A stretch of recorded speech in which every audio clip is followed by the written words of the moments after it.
ዜና የምስራች እንኳን ደስ አለን እንኳን ደስ አላችሁ ወንድማችን አዶናይ ጃኒና የተለያዩ ጓደኞቹ ዛሬ ወደ ቤታቸው ገብተዋል። ሄኖክ ኃይሌ ጃንደረባው ሚሽን ተቀበለ። በኢትዮጵያ የእምነት ነፃነት የለም። በኢትዮጵያ ያሉት ክርስቲያኖች ይጨቆናሉ፣ በኢትዮጵያ ያሉ ኦርቶዶክሳውያን ይገደላሉ ቢባል ማን ነው የሚያምነው? ማንም አያምነው።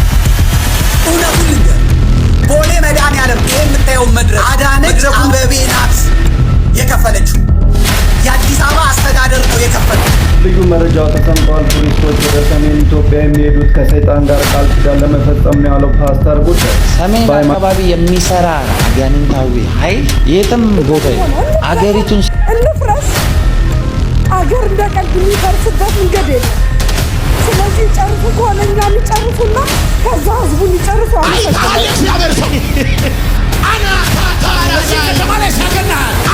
እርጨኝ ሚዲያው ላይ እርጨኝ እግዚአብሔር ሰው እርጨኝ ሚዲያው ላይ እርጨኝ አትሞስፌሩ ላይ እርጨኝ። ቀድሞ የመቅደሱ ፈርጥ ያሁኑ የጎዳናው ቆዛሚ የትላንትናው ዲያቆን አሁን ግን የራሱም ስም የከበደው የሚመስለው እስጢፋኖስ የወየበውን ልብስ ተላብሶ ሁሌም የሚቀመጥባት ግንብ ስር ተቀምጦ ውብ በሆነ ልዑል ዜማ ያዜማል። በመንገድ እያለፉ ይህንን ውብ ዜማ የጠራቸው መንገደኛ ካህን ወደ እርሱ ተጠግተው በአቅራቢያውም ቆመው ዜማውን ያደምጡ ጀመር።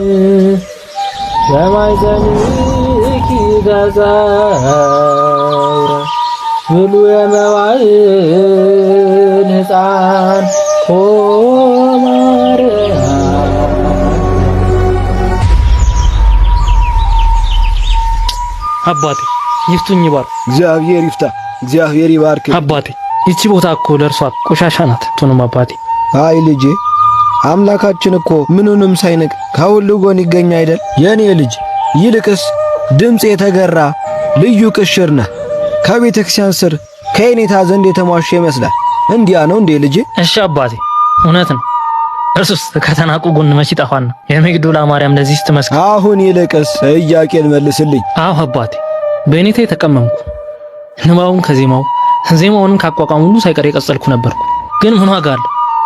በተራ ሰዎች በማይጠቅሙ ጓደኞች ከመቅደሱ ጠፋው። የእስጢፋኖስን በረከት አጣ። መንፈስ ቅዱስን ከራሴ አራቁ። ደግሞ የሚገርሙት አባቴ ስሜም እስጢፋኖስ ስራም የእርሱ የተባልኩ በሙገሳ ማማ ላይ ወጣው ነበር። ለካ ድምጼን ማሳመሬ ሰውን ለመሳብ ነበር። ትናንት ጣው ያልኳቸው ንሳን የበረቱ ሲሆን እቱ በሰላም ብዬ ህዝቡን ላጸና ወጣሁት። እኔ ሳልመለስ ቀረው። ልጄ አየህ፣ ሁላችን በቤተ መቅደሱ ስንቆም በሚታይ አገልግሎት የማይታይ እሳት እንዳይበላን መጠንቀቅ ትተን ለነፍሳችን መበርታት ዘንግተን ለተሪዮ ለታይታ በቤተ መቅደሱ እንመላለሳለን። ያችን የተከፈተችውን በር ፈልጎ ጠላታችን ያጠቃናል። ለዚህም አይደል አበው መጨረሻን ያሳምረው የሚሉት። አሁን የሆነው ሆኗል። ንስሐን የፈለገች በስራዋ የተጸጸተች ነፍስ ድህነቷ ቀርቧል። ደግሞስ አገልግሎት በክህነት ብቻ አይደለም። ተመለስ ልጄ። ቅዱስ ጴጥሮስም ክህደት አምጥቶ ነበር፣ ግና የሚረባውን ስለሚያውቅ ተመለሰ። አንተም የእርሱን እንባ መሰበር ተዋሰው ልጄ። በርታልኝ፣ ጠንክረህ እግዚአብሔርን አስደስተው። አላህ ሰላምና እዝነት በእሳቸው ላይ ይደርና አልኩ። እንዴት ከተዋላ ቄስ ሆኑ? እንዴት? ይሄ ወንበር የሁሉም ሃይማኖቶች ነው።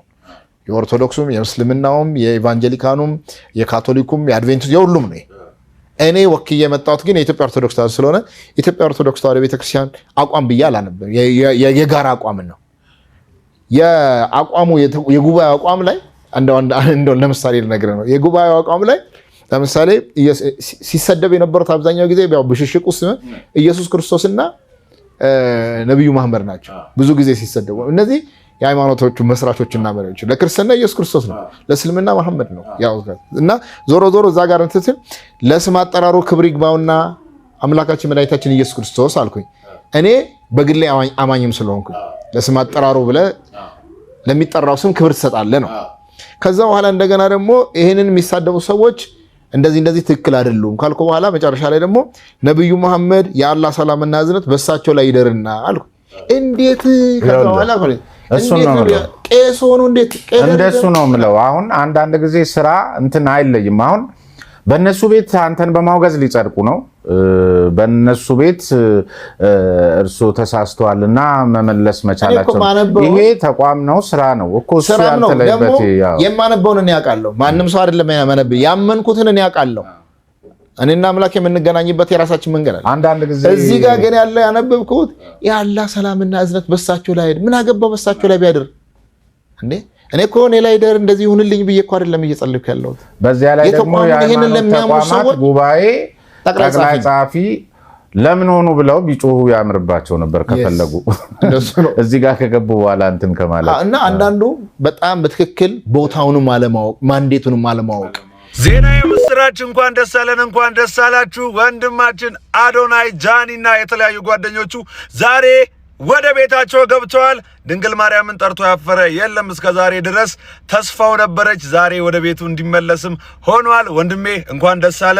በዚህ እሱ እንዲወጣ ስትረባረቡ ለነበራችሁ የኢትዮጵያ ሕዝቦችም የምህረትና የይቅርታን ልብ ላሳያችሁ፣ የሰራውን ስራ ለመሰከራችሁ፣ ለደገፋችሁ፣ እሱ ይሄ ነበረ ይሄንን የአዶናይን ስራ እዩት ስትሉ ለነበራችሁ፣ ለአድናቂዎቹም ለተከታዮቹም እንኳን ደስ አላችሁ ለማለት እወዳለሁ።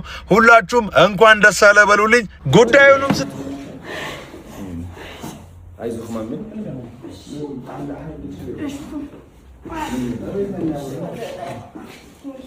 አይታለ እግዚአብሔር ሰው አና ካታራ እዚህ ከተማ ላይ ሲያገናል። አሜን። እርጨኝ ሚዲያው ላይ እርጨኝ፣ እግዚአብሔር ሰው እርጨኝ፣ ሚዲያው ላይ እርጨኝ፣ አትሞስፌሩ ላይ እርጨኝ፣ አገልግሎትን ፍታ አውቃ ሻባካራ አናታራ ታይዳ ካራ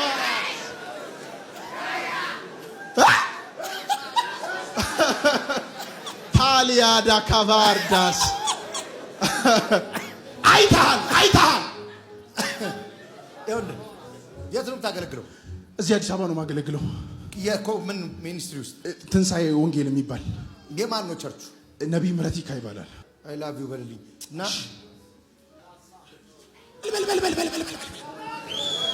በል ኧረ እኔ ምን አገባኝ? እኔ ራስ ሚኒስትሪ ሲሰጠኝ ኦልሬዲ አሁን እየተዘጋጀ ነው። ቢኒያካታ ትክክል እግዚአብሔር ሰው አይተሃል። ኦልሬዲ አሁን ዝግጅት ላይ ነው። አይተሃል፣ አልሳትም። አይተሃል። የማገለግለው ጌታ ምስክሬ ነው። አይተሃል እግዚአብሔር ሰው። አንተ አገልጋይ ከሆንክ ይገባሃል። የእኔ መግነን ብዙ ሰው ግራ ይገባዋል። አዎ ምንድን ነው ይላል። ምንም የሂውማን ዊዝደም የለውማ፣ ምንም የለውም፣ የሰው ጥበብ የለውም። እዚህ አገልግሎቴን እንድወደው ከሚያደርጉኝ ሰዎች አንዱ አንተ ነህ። አቻካታ ሳይ አገልጋይ መሆኔን እንድወደው ሆናለሁ። ለምን እንደሆነ አላውቅም።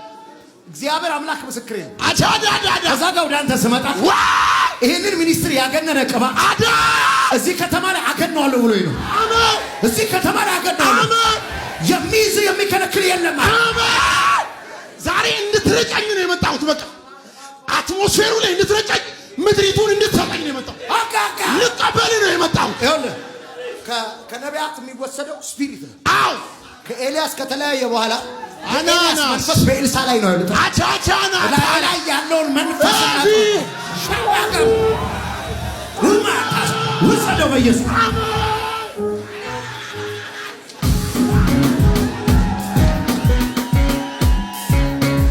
መስቀል የሌለው ክርስትና እየተሰራ ነው። ተጠንቀቁሽ። መስቀል የሌለው ክርስትና መስቀል የለውም።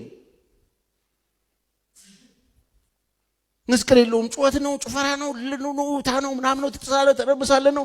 በመዝሙር መደነስ ነው፣ አክት ማድረግ ነው፣ ዳሌ ማንቀሳቀስ ነው። በመዝሙር ምንም ማከራ መቀበል የለም። ከዛ አምልኮ፣ ከዛ ጭፈራ፣ ከዛ ውካታ፣ ከዛ ዳንስ ወጥቶ ለመዘሞት ምንም ቅሬታ የሌለበት፣ ለመስረቅ ቅሬታ የሌለበት፣ እምቢ የሚሉት ኃጢአት የሌለበት ህይወት ክርስትና መስቀል የለውም። ይሄ ክርስትና አይደለም። ክርስትና ሞት አለበት። በየቀኑ ዕለት ራስን መስዋዕት ማድረግ የሚጠይቅ ይሄ አሁን የነገርኳችሁ ነገር ዋጋ ያስከፍላል። የእግዚአብሔር ቃል እንዳይሰደብ ለመኖር ዋጋ ያስከፍላል። ቤት መሆን ዋጋ ያስከፍላል። ልጆች ማሳደግ ዋጋ ያስከፍላል። መታዘዝ ዋጋ ያስከፍላል። ንጹህ መሆን ዋጋ ያስከፍላል። ቤትን ማኔጅ ማድረግ ዋጋ ያስከፍላል። እንደ ልብ መሮጥ የለውም፣ መስቀል አለው። ክርስትና ነውና የጌታ ስም እንዳይሰደብ፣ የጌታ ቃል እንዳይሰደብ፣ ትምህርቱ እንዳይሰደብ ዋጋ መክፈል ነው። ወንጌል ነው ይሄ። በውጭ ባሉት ዘንድ እንዳይሰደብ። ልዩ መረጃ ተሰምቷል። ቱሪስቶች ወደ ሰሜን ኢትዮጵያ የሚሄዱት ከሰይጣን ጋር ቃል ኪዳን ለመፈጸም ነው ያለው ፓስተር ጉዳይ። በሃይማኖት ሽፋን በሰሜን ኢትዮጵያ የታሪክ እሴቶችና በህዝቡ ላይ የተሰነዘረውን የጥላቻ ንግግር ብዙዎች በዚህ ሰዓት እየተቀባበሉትም ይገኛሉ።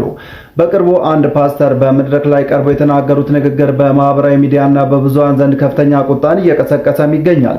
ግለሰቡ በእብሪት ተሞልተው ባሰሙት ንግግር እዚህ ሰሜን አካባቢ የሚሰራው አጋንንታዊ ኃይል የትም ቦታ የለም፣ የእውነት ሀገሪቱን ስለሚወዱና ሌላ የሚጎበኝ ቦታ አጥተው ነው ፊልም አክተሮችና ዘፋኞች ወደ ሰሜን የሚሄዱት በማለት በሰሜኑ የሀገሪቱ ክፍል የሚገኙ ዓለም አቀፍ የቱሪስት መስህቦችና ታሪካዊ ስፍራዎችን አጣጥለውታል። ንግግራቸውንም ሲቀጥሉ እዛ ቦታ የሚሄዱት ቃል ኪዳን ማደሻ ስፍራ ስለሆነ ነው፣ የዛ ዘንዶ ሲገለበጥ ነው የኢትዮጵያ በረከት በኃይል የሚወጣው፣ ጊዜው አሁን ደርሷል፣ ደም ሲጠጣ የለመደ መንፈስ ይገለበጣል ማለታቸውን ተከትሎ በሃይማኖት ስም የጥፋት አዋጃቸውን አውጀዋል። በርካቶች በዚህ ሰዓት እያሉ ይገኛሉ።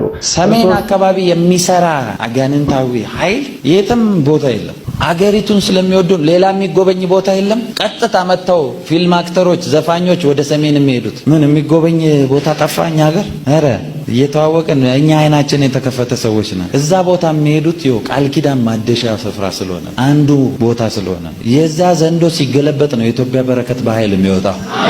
ደግሞ አምናለሁ ጊዜው ደርሷል። አሁን ጊዜው ደርሷል። አሁን ደም ሲጠጣ የነበረ የለመደ መንፈስ ይገለበጣል። በኢየሱስ ይገለበጣል። ኃይሌ ጃንደረባው ሚሽን ተቀብሎ ነው የመጣው።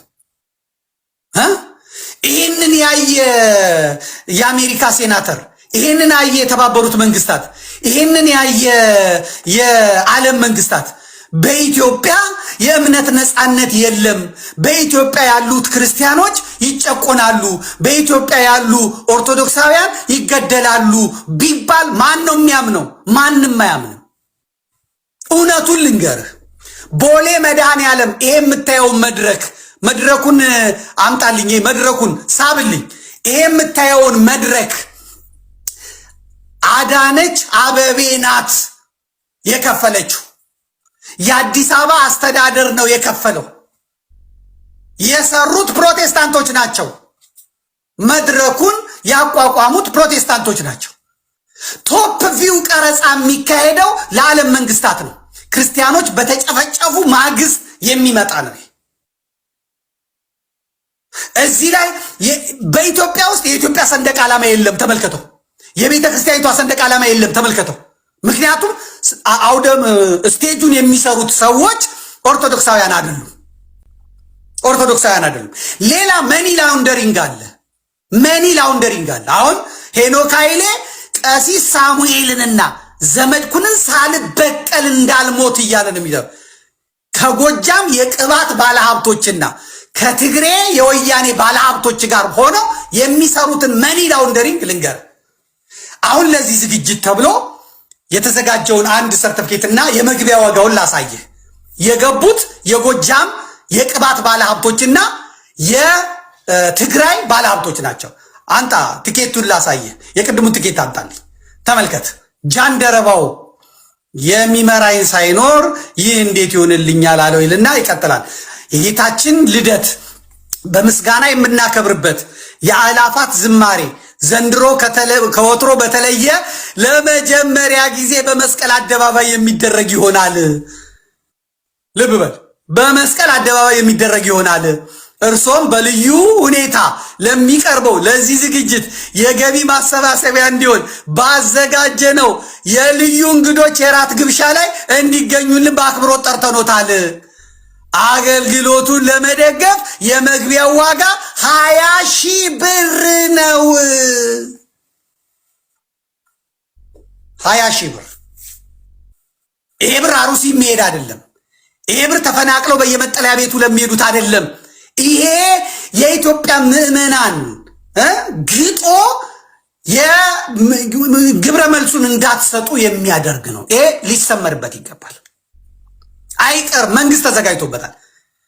አሁን ልክ እናንተ ገብታችሁ የትራምፕ አስተዳደር በኢትዮጵያ ላይ አይኑን ከጣለ በኋላ ቀጥታ ተመልከት፣ የውጭ ጉዳይ ሚኒስቴሩ የት እንደሄደ እንመልከት። የውጭ ጉዳይ ሚኒስቴሩ ይሄ ተካሂዷል። ብሩ የገባው ገንዘብ አይደለም ነው የሚባለው። አሁን ለዚህ ለመስቀል አደባባዩ ማለት መስማት አለበት፣ እያንዳንዱ ህዝብ መስማት አለበት። ስለዚህ የተዘጋጀው ነገር ይሄን የናንተን ድካም ለማጥፋት የናንተ ከተሰማ በኋላ እነ ሄኖክ ቦሌ መድኃኔዓለም መንገዱ እየታደሰ ነው በሚል ሰበብ ከዚህ በፊት ጃልሜዳ ከልክለው ከዚህ በፊት መስቀል አደባባይ ከልክለው ሂድ እዚህ እኛ ባልን ቦታ አርግ ያሉትን አሁን መንግስቱ ራሱ ስርዓቱ ራሱ አምጥቶ ያስቀምጧል። ሄኖክ ኃይሌን እኮ የኢትዮጵያ መንግስት ሚዲያዎች ሰርጉን የዘገቡለት ጋብቻውን የዘገቡለት በልዩ ሁኔታ ከማን በልጦ ነው? ከማን እንትን ብሎ ነው? ለምን የሚንከባከቡት? ሮም ደርሶ ከመጣ በኋላ ሚሽኑን ተቀብሎ ከመጣ በኋላ እንዴት ቤተክርስቲያኒቷን እንደሚያፈርስ ዛሬ አይሰማችሁም? ዛሬ አይታወቃችሁም? ሁላችሁ መዝግቡልኝ፣ መዝግቡ። ይሄ እየሄደበት ያለው መንገድ ሃይባይ የለውም። ቲክቶከሮቹ መመሪያ ተሰጥቷቸዋል። ልንገርህ፣ ቲክቶከሮቹ መመሪያ ተሰጥቷቸዋል።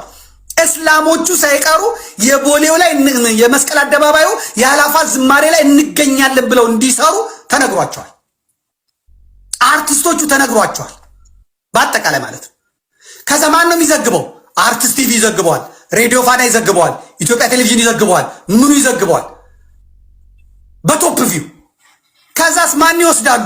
እነ ዋሽንግተን ፖስት አምና ሰርተውታል፣ አይተዋል። እነ ቢቢሲ እነ አልጀዚራ ከዛስ ይዘው ይቀርባሉ። ይሄው እኮ እናንተ የምትሉት ውሸት ነው ይሏቸዋል። ይሄው ህዝቡ እያመለከ እኮ ነው።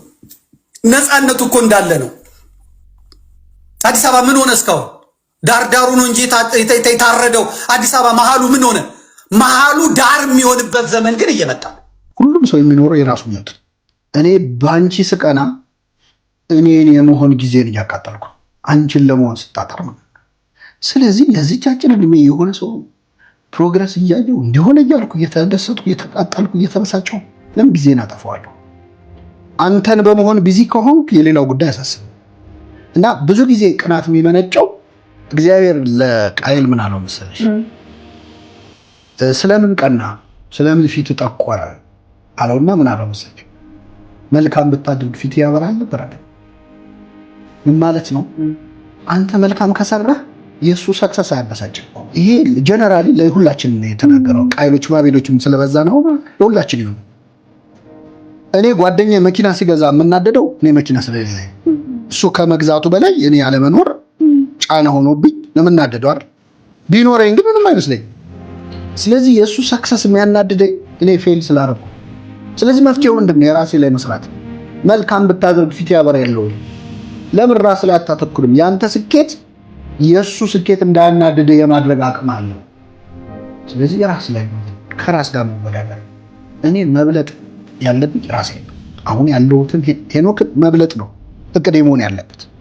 መብለጥ ከፈለገ መወዳደር ከፈለገ አሁን ካለው ራሱ ጋር ከዚህ በኋላ 5 ዓመት ቢኖር የዛሬ 5 ዓመት ምን አይነት ሰው ነው ብሎ ትናንት ምን ነበር ከትናንት አሁን ይሻል ከሆነ ከዛሬ ነገ ምን አይነት ሰው ነው ይሄኛውን ሰውዬ ብለጠው ጎረቤትን እያየ ጊዜ ናጣት። እሱ የራሱ ሩጫ ነው የሚወጣው። ምን እንደሆነ የምትቀናበት ሰው ከጀርባ ያለው ስቃት ብዙ የራሱ ህመም አለ። ስለዚህ እኔ ለመብለጥ የማስበው እኔን ከሆነ ውድድሩን በጣም ደስ የሚል ውድድር፣ ገንዘብ ባለው ቀናለ፣ ሀብት ባለው፣ ስልጣን ባለው፣ ውበት ባለው። ይሄ የተሳሳተ ቅናት ለሚበልጠው ጸጋ ቀሩ። ገንዘብ ባለው ሰው ከፍቀና በሚመጸው ሰው በመቄዶንያው ቢኒያም በቃል በጣም ሀብታም ከሆነው ሰው ይልቅ ብዙ በሚሰጠው ሰው ብቃት ሰዎች በጣም በሚወዱት ሰውዬ ከምቀና ሰዎችን በጣም በሚወዱት ሰው እሱ ይበልጣል። የሚበልጠው ጸጋዬ አንዳንዴ በህይወታችን በጨለማችን ልክ ብርሃናችን ነው። አብርሃም በጣም ጣዖት አምላኪ ከነበረ ቤተሰብ ነው የተገኘው። የአማኞች ሁሉ አባት ነው። የእምነት አርበኛ። የሱ ሪቨርስ አዳምና ሔዋን የበደሉት ገነት ውስጥ ሆኖ ከፈጣሪ መጣላት አለ። ጣዖት አምላኪ ቤተሰብ ውስጥ ሆኖ ወጥቶ ከቤተሰብ እስር ራስን መፍታት ይቻላል።